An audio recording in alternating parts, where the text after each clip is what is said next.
官宣瞬间比风暴更快的。12月14日的档期一被官宣，整个短剧卷项被投进了一枚炽热的火星。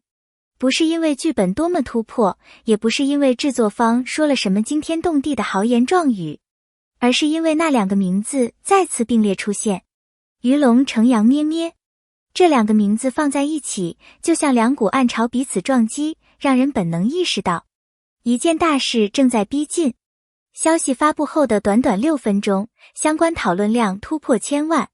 有人震惊，他们居然又合作了，这胆子也太大。有人酸涩又羡慕，真情侣就是不一样，一张图片都能引爆热搜。但更多人被一种久违的情绪击中，仿佛又看见当年他们初次合作时的那种感觉，真实、干净，却危险的令人移不开视线。与那些出道前就被包装、被资源托起的新人不同，鱼龙的起点几乎可以用赤手空拳来形容。他拍过商场促销短视频，演过几百块一条的体验广告，甚至在深夜为维持生活接过别人不愿意做的替身工作。他从不用可怜自己，别人问他，你不怕这样熬不出去吗？他只是淡淡回一句，怕没用，做才有结果。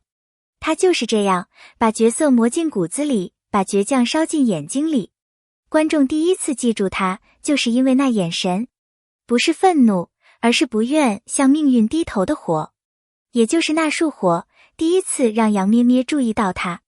如果只看外表，谁都以为杨咩咩是那种笑起来像猫的甜妹，但只要了解她一点点，就会知道，温柔是她的壳，钢铁才是她的骨。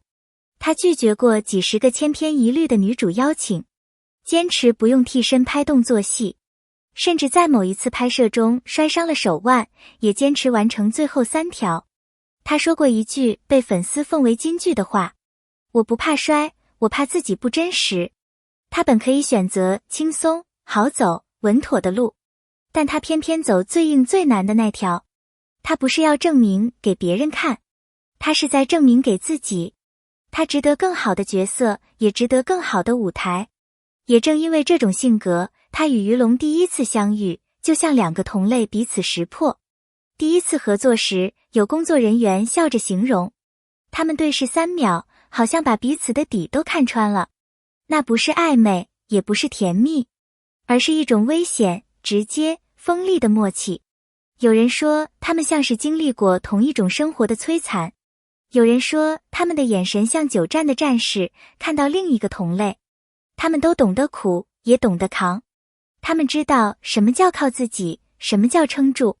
第一次合作，他们就不是在演，而是在把自己切开，把真实血肉放进镜头里。这就是为什么那部作品一出，立刻炸了。因为观众能分辨，什么是演，什么是活，而他们是活给你看。当外界开始疯狂猜测两人的关系时，他们没有否认，也没有高调澄清。直到一次采访，鱼龙淡淡说了句，他在，我演得更踏实。杨咩咩接着笑着说，他在，我就不怕。4句短短文字，却比任何官宣都更有力量。这不是恩爱秀，不是营销剧本，更不是故意给粉丝投喂，而是事实。他们确实是彼此最坚硬的盾，也是最柔软的底。他们这次会不会突破自己？真情侣合作会不会影响专业度？12月14日到底会发生什么？这些问题像火苗一样点燃每个讨论区，但两人没有回应，没有预热，更没有炒作。他们只发了一张合照，照片里鱼龙站在光里，神色沉稳。杨咩咩站在光与影的交界处，像正在走向某个未知却坚定的方向。没有过度表情，没有刻意摆拍，却让人从中感受到一种无法忽视的力量。有人形容那张照片像风暴中心的2块岩石，纹丝不动。在这个滤镜过度、美化成风的时代，真正的真实反而最稀缺。鱼龙与杨咩咩的优势，从不是外形、流量，也不是天赋资源，而是那种连镜头也无法遮住的真实感。他们不装，不演，不矫情。所有的疲倦、坚持、反抗、柔软，通通写在眼睛里。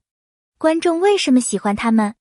因为他们从不假，从不演生活，他们就是生活本身。不仅因为是真情侣搭档，不仅因为他们站在事业的高峰，更因为他们正在挑战自我极限。这是两人第一次把最脆弱的一面完全交给镜头，也是第一次把最锋利的一面毫不保留刺向角色。他们不是在回馈粉丝，不是为了情侣噱头，而是在回馈这几年一路靠拼命换来的每一点成绩。这是他们对自己交出的答卷。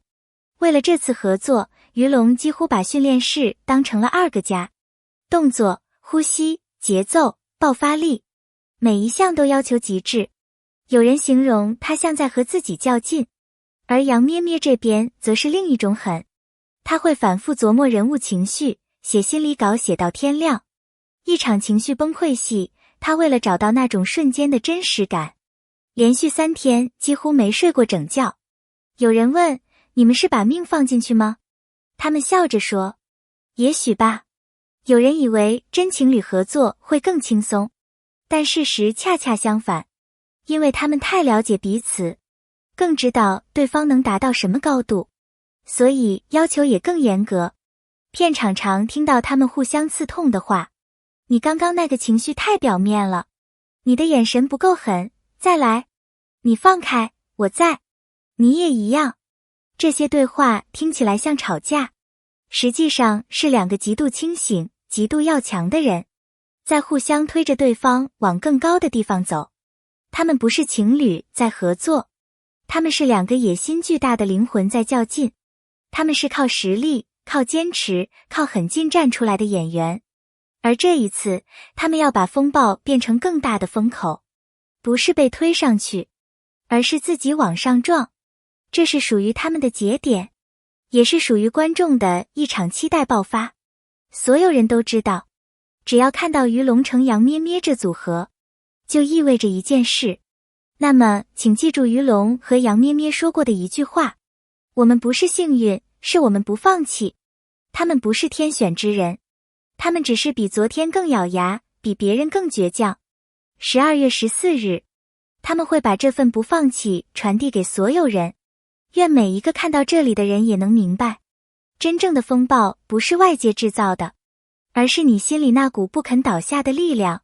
你的每一次阅读、点赞、留言，都是创作者继续前行的动力。如果你愿意继续陪伴、继续见证、继续感受他们的故事，欢迎留下你的想法，写下你的感受，让更多人听见你的声音。如果喜欢这样的内容，也请点一下订阅与关注，你的支持是我们继续创作最真实、最坚定的力量。